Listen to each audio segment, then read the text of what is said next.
लिखति गृहीत्वा शारदा सर्वकालं तदपि ततव गुणानामीश पारं न याति।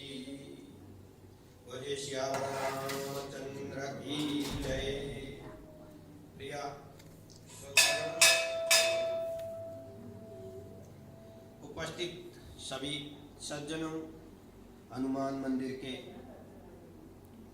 ट्रस्ट फंडरेजिंग दादाजी, आप लोग ने पिछले कथा सुना था, कहाँ के कथा सुना था आप लोगों को मालूम होगा। आज हम शिवाजी के कथा बारात में लेके चले जाते हैं। भगवान शंकर का बारात कैसा है। रामचरितमानस के अंतर्गत पहले शिव का प्रसंग आता है। शिव का प्रसंग के बाद ही राम का प्रसंग शुरू हो जाता है, क्योंकि इस कथा को लिखा भी शिवाजी ने लिखा था। हाँ? शिवाजी ने रचा हुआ था तो तुलसीदास जी ने इसको प्रकाशित किया है, इसीलिए तुलसीकृत रामायण कहते हैं। लेकिन सभी देखते जाएंगे तो इसमें लिखने वाले भगवान स्वयं शंकर है। तो सारे संसार का बारात, बारात का मतलब शादी विवाह। तो शादी विवाह आजकल कई दिन से किसी का हो भी नहीं रहा है कोरोना के कारण से। तो किसी को भंडारा आदि भी मिल नहीं रहा है, इसीलिए आज भगवान शंकर के बारात में सब चले मन लगा करके। तो सारे देवता शिवजी के बारात के जाने के लिए तैयार हो गए। सबने अपने अपने विमान को सजाया, अपना अपना श्रृंगार किया। शिवजी का श्रृंगार करने के लिए कोई नहीं आता है। भगवान स्वयं जिस रूप में है उसी रूप में है। और भगवान शंकर को क्या कहते हैं? अविनाशी देवता। अन्य देवी देवता का पद पदांतर बदल जाता है, लेकिन भगवान शंकर का नहीं, इसको कहते हैं अविनाशी देवता। तो कोई नहीं आया, सारे बाराती तैयार हो गए। शिवाजी को उसी तरह बैठे हैं। इसमें से शिवाजी के दो गण आकर के उन्होंने विचार किया कि हमारे स्वामी का विवाह है, इसको सजाने के लिए कोई भी नहीं आया, इसका श्रृंगार कोई भी नहीं करता है। देखो मनुष्य के शादी में क्या होता है, कितने समय पहले से उसके तैयारी होती है, लेकिन भगवान शंकर के बाराती में कोई तैयारी नहीं है। अभी उसके दो गण आ गए, अपनी रीति से श्रृंगार करने लग गए। काम दहन के समय में क्रोध करने के कारण जटाएं बिखरी हुई थी, उस जटा को बांधा और उसको संवारा, और उसको सुलझाने के बाद में मुकुट रूप में एक सर्प को बैठाया। मुकुट के रूप में सर्प को बैठा दिया। एक गण दौड़कर गया और शमशान का भस्म लेकर के आया। शमशान क्रीडा मरहर पिता सहचरा, अर्थात भगवान संसार के शमशान में बैठते हैं, और जहाँ शिवाजी रहते हैं वहाँ का वो भस्म है, वो पवित्र माना जाता है। हाँ? उसी भस्म को पोता, उसी से शरीर को सजाया। मुकुट के रूप में एक सर्प को बैठाया, और एक गण दौड़ करके गया, शमशान के भस्म लेकर के आया। वर राजा के सभी शरीर में लेपन किया। कुंडल के रूप में, कंकड़ के रूप में भी कान और हाथ पर सर्प बांध दिया। यज्ञोपवीत, यज्ञोपवीत माने जो जनेऊ पहनते हैं लोग, और यहाँ शिवाजी को भी जनेऊ पहनाना पड़ता है। और शिवाजी के पास में ये जनेऊ नहीं था, तो एक सर्प को ही जनेऊ बना दिया। सर्प का ही धारण किया, गले में मुंडमाला धारण कराई। गणों के बहुत आग्रह करने पर कमर पर मृग चर्म को लपेट लिया शिवाजी ने। हाथ में त्रिशूल लिया और नंदी पर सवार होकर के तैयार हो गए। सृष्टि का यह विचित्र वर है। जिसने सृष्टि रचा है, जिसका संसार है, ये एक विचित्र वर है शिवजी। जीव से सबसे कुछ भिन्न विवाह के अवसर पर जीव शरीर पर उबटन मोलता है, इतर फुलेल लगाता है, अनेक प्रकार का सेंट आदि छिड़कता है, लेकिन शिवजी के शरीर में इस तरह के नहीं है, केवल भस्म है, गंगा जल है। और सुगंधित करने की चेष्टा करता है। शिव जब विवाह करने जाते हैं तो भस्म रमाते हैं। इसका अर्थ है कि यह शरीर भी नाशवान है, एक दिन शरीर चले जाएगा। और जब तक शरीर है तब तक भगवान का भजन आराधना होता है। शरीर माध्यम खलु धर्म साधनम, शरीर के माध्यम से ही धर्म साधन किया जाता है। जिस दिन शरीर छूट जाता है फिर उसके बाद न धर्म साधन नहीं होते हैं। धर्म साधन करने के लिए मनुष्य का शरीर मिला है, नहीं तो मनुष्य का शरीर नहीं मिलता, पशु के मिल सकता है। और हम लोग को मालूम है सबको एक दिन जाना है, लेकिन दूसरे बार ये शरीर मिले नहीं मिले ये किसी को भी मालूम नहीं है। तो एक दिन इसको राख होना है, ये शरीर को भी क्या होना है, राख होना है। दूसरी बात यह है कि विवाह का अवसर उपस्थित होने पर जीव आभूषण धारण करता है। शिवजी ने आभूषण के रूप में सर्प का धारण किया। इसके संसार का ये समझाया है कि गहने पहनने पाप नहीं है। मैं सर्प का आभूषण धारण करता हूँ, लेकिन गहना पहनने में क्या होता है, अहंकार आ जाता आदमी को। शिवजी को नहीं है इस तरह के अहंकार। इसीलिए जो ज्यादा सोना आदि भी पहनता है अहंकार आ जाता है। और सोना तेजस पदार्थ है, वो ऐसे भी आदमी को शांति से रहने नहीं देता है। मेरा अभिप्राय है कि यदि गहनों में तुम्हारी आसक्ति हो जाएगी तो सर्प रूप में तुम्हें डसेगा। इसलिए शिवजी ने सर्प को धारण किया गहने के रूप में। गहनों के रूप में सर्प संसार के लोगों को अनासक्ति का और भस्म लेपन शरीर को नाशवान का सुझाव देता है। सर्प धारण करेंगे तो अनासक्ति रहेगी, आसक्ति नहीं रहेगी, और शरीर नाशवान है, इसीलिए उन्होंने पहले इसे भस्म धारण किया। तीसरे जीव का विवाह हेतु जाता है तो तलवार लेकर के जाता है। कई लोग तलवार रखते हैं ना, खड़गा आदि, लेकिन शिवाजी ने क्या रखा है, त्रिशूल।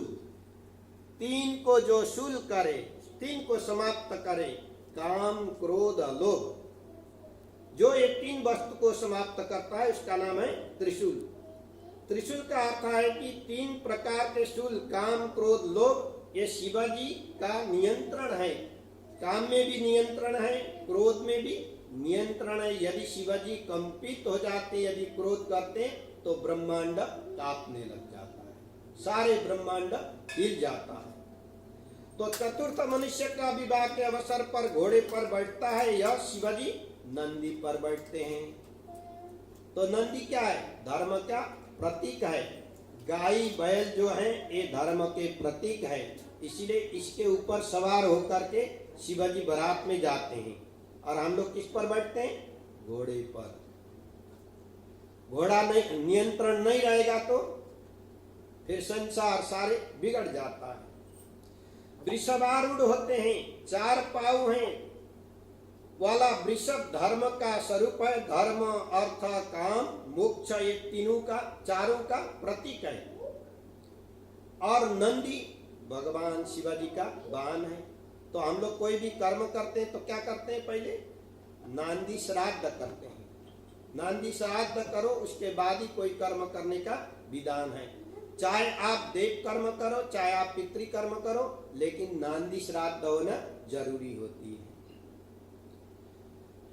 तो सवारी सृष्टि के जीवों का बताता है कि मैं धर्मारूढ़ होकर के विवाह हेतु जाता हूं, मेरा जीवन धर्ममय हो और धर्म में हमेशा रहना मिले। इस प्रकार से वर राजा तैयार हो गए। शिव का बारात में बहुत से बाराती जाते हैं। सभी देवता अपनी अपनी पत्नियों के साथ चले जाते हैं बाराती में। देवताओं को पत्नी का आंचल में मुखड़ा करते हुए मुख का एक दूसरे आपस में बात करते जाते हैं। जिस कन्या का इसके साथ विवाह होगा उसके तो भाग्य खुल जाएंगे। हाँ? जिसके विवाह होना है उसका भाग्य खुल जाएगा, वो अखंड सौभाग्यवती रहेगी। तो देवताओं ने मुश्किल करके उसे ब्रह्मा जी से कहा कि मृग चर्म लपेटने पर भी शिवजी निर्वस्त्र जैसे दिखाई देते हैं, तो इसके समान है कि शरीर पर भस्म होती हुई है। शिवगण के पीछे पीछे चल रहे हैं और लोगों ने पीतांबर पहन करके सुंदर आभूषण धारण किया हुआ है कि लोगों के पास में विमान है, शिवजी के पास में नंदी है सवारी। इसके साथ में चलने के लिए हमारी शोभा नहीं है। शिवजी को अपने समाज से पृथक चलाओ, अर्थात समाज से शिवजी को पृथक चलाएंगे तो ब्रह्मा जी ने कहा शिवजी के तो पृथक चलाओ, अलग हो जाएंगे यदि शिवजी तो हमारे काम नहीं बनेगा। क्योंकि हम लोगों को जिस शत्रु ने तारकासुर ने सता रखा है उसको शिव विवाह में जो शिव विवाह होगा और उसका संतान होगा वही उसके तारकासुर को मारेगा। नहीं तो जब तक वो नहीं मरेगा तो हमें देवताओं को शांति नहीं मिलेगा, हमारे भजन कर्म आदि में विघ्न बाधा करेगा। तो अलग करने के चलाने का कहीं उसकी बुद्धि फिर जाए और यह देखें कि तुम सब जाओ, मैं यहीं बैठा हूं, मैं क्या होगा। विवाह की तो इनकी तनिक भी इच्छा नहीं थी। पहले एक बार विवाह करके इन्होंने देख लिया, तो विवाह में सुख तो नहीं है। फिर भी जब राम जी कह रहे हैं, भगवान विष्णु कह रहे हैं, तो मेरे को विवाह करना है। जैसे भी समझ बुझा करके इनके विवाह कराओ, तारकासुर का विनाश होवे। या तो हमारा ही स्वार्थ है, इसमें अलग न करो। तो देवताओं को तो पृथक होकर के चलना था, अब क्या किया जाए। ब्रह्मा जी ने कहा कि युक्ति बताई। व्यवस्था के नाम पर सब देवता अपने अपने समाज के साथ पृथक पृथक चलने लग गए। इसी कारण से शिव समाज में पृथक ही हो जाएगा। देवता ईसाई किया, अतएव शिवजी अकेले पड़ गए। शिवजी ने समझ गए कि मेरा साथ नहीं रुचाएगा इन लोगों को। इसके लिए यह युक्ति निकाली है कि इसका दूसरा अर्थ है कि शिव किसी को भी दूर नहीं करते हैं, सबको स्वीकार करते हैं। शिव सबको बुलाते हैं। शिव से ही जीव का कल्याण होता है, बिना शिव के जीव का कल्याण नहीं होता। इसीलिए शिवजी देवताओं में प्रधान भी है। अपने ऐश्वर्य के घमंड में जीव अहंकार बर ईश्वर से दूर हो जाता है। जहाँ ऐश्वर्य आ जाता है तो ऐश्वर्य आने पर सभी को अहंकार आ जाता है। हाँ? नहीं को अस जमना जग माही, प्रभुता पाई जाई मद नाही। अर्थात जो संपत्ति आदि अनेक प्रकार के आने पर अहंकार तो आता ही है। तो इस शिवजी ने सोचा कि इन लोग के पास धन संपत्ति है, सभी चीज है, इसलिए इन लोग अहंकार करते हैं। मैं तो वैराग्य योगी हूं।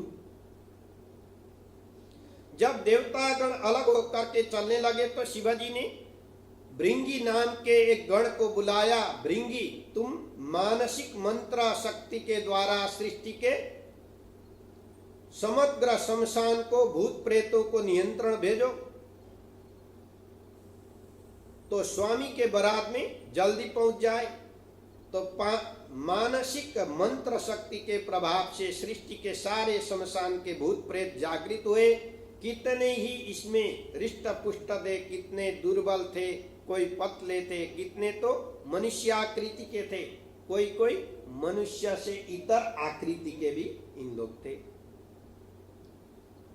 चेहरा पशु का सा था, जिनकी पवित्र कोई कोई पवित्र थे, कोई अपवित्र थे। भूत प्रेतों की हजारों टोली आ गई। तो शिवाजी को स्वीकार करते हुए कहते हैं कि तुम सब लोग यह दुर्बल पवित्र हो अथवा अपवित्र हो, एक बार मेरे तक पहुंच जाओ और इसके बाद में जो करना होगा वो मैं करूंगा। शिव दरबार में कोई भेदभाव नहीं होता है, इसलिए शिव मंदिर में पर्दा करने का निषेध है। शिव मंदिर में पर्दा भी नहीं किया जाता है। कृष्ण या राम के मंदिर में समय के दर्शन होते हैं। शिव दरबार में एक ऐसा स्थान है 24 घंटे प्रायः एक खुले भी रहते हैं। जैसे कई जगह में मंदिर बनते हैं, शमशान घाट आदि में भी भगवान शंकर के मंदिर रहते हैं। तो ऐसे जगह में कभी भी दरवाजे डोर आदि बंद नहीं होते हैं। इसलिए ऐसे जगह में जहाँ प्रसाद आदि भोग लग जाता है तो वहाँ के प्रसाद नहीं लेना चाहिए। और जो भगवान में प्रतिष्ठित करके सुरक्षित जिसका प्रतिष्ठा किया है और जहाँ भोग लगता है वो भोग लेने में दोष नहीं है, वो भगवान विष्णु के समान है। शिव को स्वीकार करते कहते कि तुम सबल हो या दुर्बल हो, लेकिन मेरे पास तक आ जाओ। तो शिव दरबार में कोई भेदभाव नहीं होता है, इसलिए शिव मंदिर में पर्दा भी नहीं किया जाता है। शिवजी शयन करते हो ऐसा लेखा भी नहीं है। शिवजी तो हमेशा जागते रहते हैं। सतत कैलाश पर्वत के वट वृक्ष के नीचे वो हमेशा भगवान राम का जप करते हैं शिवजी। इसीलिए राम जी कहते हैं जो शिव का द्रोह होगा मेरे पास में वो कभी भी नहीं पहुंचेगा, अर्थात जो शिव के द्रोही होगा तो मेरे भक्त नहीं बन सकेगा। जीव को अपने पास बुलाने के लिए वो सतत जागृत रहते हैं। शिव मंदिर का घंटानाद को सबको आने का आमंत्रित देता है और मन को केंद्रित कर देता है। जब तक घंटा नहीं बजाओगे तो मन आपके चारों ओर बिखरा हुआ है। जब घंटे बजाओगे तो आपका मन नियंत्रित हो जाएगा। घंटा के ध्वनि से आपका मन नियंत्रित हो जाता है तो अंदर जाओगे, फिर क्या करोगे? शिव मंदिर में जल चढ़ाओगे। जल चढ़ाना, शिव जलधार प्रियो शिव, जल का धारा जो चढ़ाता है शिवजी प्रसन्न रहते हैं। जल चढ़ाओगे, उसके बाद में आरती दिखाओगे, उसके बाद में चमर डुलाओगे, उसको हवा करोगे। उस सब होने के बाद में भगवान को चंदन लगाओगे। एक तो पांचों के पांचों तत्व आ गए। जो मनुष्य के शरीर में 5 तत्व हैं, ये पांचों के 5 तत्व ये शिवाजी के मंदिर में प्राप्त हो जाते हैं। चंदन धरती का मिट्टी है, जल धरती का जीव का वृद्धि का स्थान है, और घंटा शब्द ध्वनि है, उससे मन को केंद्रित कर देता है, और चामर से वायु का नियंत्रण कर देता है। ये सारों के सारों ये उपस्थित हो जाते हैं और अपने पास बुलाने का लिए वे सतत जागते रहते हैं। तो गणों के सीधे हुए शिवजी ने देख करके देवता तथा देव पत्नी कहने लगी कि जैसा दूल्हा है वैसा ही बारात सजी गई है। सभी मार्गों में विनोद करते हुए बारात आगे बढ़ जाता है। शिव समाज तथा देव समाज हिमाचल प्रदेश में निकट पहुंच गए। तो देवताओं ने विचार किया कि हम सब शिवजी के बारात में जा रहे हैं, यदि वर राजा को आगे रखे तो कन्या पक्ष के लोग अगवानी करने आएंगे, डर करके भाग जाएंगे, इनको देखते ही डर जाएंगे, और इसमें शिव अपमान होगा तो हमारा भी सम्मान कोई नहीं करेगा। अब जनवास में कौन देगा, अर्थात हम लोग को ठहरने के लिए कौन बास देगा? इसीलिए सम्मान प्रेमी देवताओं अपने अपने समुदाय में आगे किया और वर राजा को पीछे रखा। गणों ने कहा कि महाराज वर तो आप है, आप पीछे क्यों रहते हो? तो शिवाजी ने कहा सम्मान के भूखे आगे रहने दो, इसमें पीछे ही ठीक है। तो शिवाजी पीछे रहते हैं, सारा देव समाज आगे आगे, शिवाजी समाज पीछे रह गया। इस कारण से अब आ गए देवता अपने अपने जनवास में पहुंच गए। इसके पीछे शिव लग्न मंडप में आ जाते हैं। मन पर यदि अपमान का अवसर होवे तो शिव कैसे कहा जाएगा? तो भगवान शिवाजी के सम्मान पूर्वक अगवानी करने को लोग सामने आते हैं। आज हिमाचल प्रदेश में लोग असीम आनंद में रह रहे हैं। पार्वती के मां मैना हृदय में उल्लास युक्त मनोरथ परिपूर्ण करके बैठी हुई है। पुत्री के जिसके साथ विवाह होगा, तपस्या की स्थिति, इसके दामाद कितना रूपवान होगा, कितना सुंदर होगा। इस प्रकार से भावों के हृदय में सजा करके मैना आरती सजाती है, आरती के थाली सजा करके लेके आती है। ऐसा वर्णन किया कि जब सखियों के साथ मैना आरती लेने आ गई तो आरती का थाली हाथ से गिर पड़ा। हाथ से गिर पड़ा क्योंकि शिवाजी के रूप देख करके मैना डर गई। इसके एक कारण है कि मैना जब आरती सजा रही थी तो उसके मन में भाव था कि आरती ऐसे कलात्मक रूप से मैं सजाऊं, उसे देख करके मेरे जामाता मुग्ध हो जाएंगे। किंतु जब आरती करने गई तो शिवाजी के ललाट में चंद्रमा को देख करके हाथ से थाली छूट गई। बोलिए उमापति महादेव की जय। उसके मन में विचार आया कि स्वयं चंद्र जिसके ललाट में प्रवेश में विराजमान है, उसके सन्मुख दीपक दिखाने का कोई तात्पर्य नहीं है। देखिए अपने मन का दीपक जल गया तो बाहर के दीपक का कोई आवश्यकता भी नहीं रहती। लेकिन मन का दीपक जलना बहुत मुश्किल होता है, बहुत साधना करना पड़ेगा। तो शिवाजी के भीषण वेश को देख करके सारी महिलाएं भाग दौड़ मच गई। मैना ने बेसुदा होकर के घर में जा करके अपने पुत्री को गोद में बैठा करके अपना निर्णय सुनाया, जो होनी होगी, इस वर के साथ कन्या का विवाह नहीं करूंगी। हैं? ग्रह कितने आप लोगों को मालूम है? हैं? 9। एक ग्रह और है तो 10 ग्रह है। तो 9 ग्रह तो ऊपर आसमान में है, लेकिन धरती में एक ग्रह माना है दामाद को। जामाता 10वां ग्रह, जमाई 10वां ग्रह है धरती का। तो ये भी दक्ष प्रजापति का जमाई है। जहाँ जमाई का अपमान होता है वहाँ संसार सुखी नहीं रहता है, इसलिए जमाई का अपमान नहीं होना चाहिए। फिजी में क्या करते हैं आप लोग? तवाले, फिजी वाले तवाले कहते हैं दामाद को।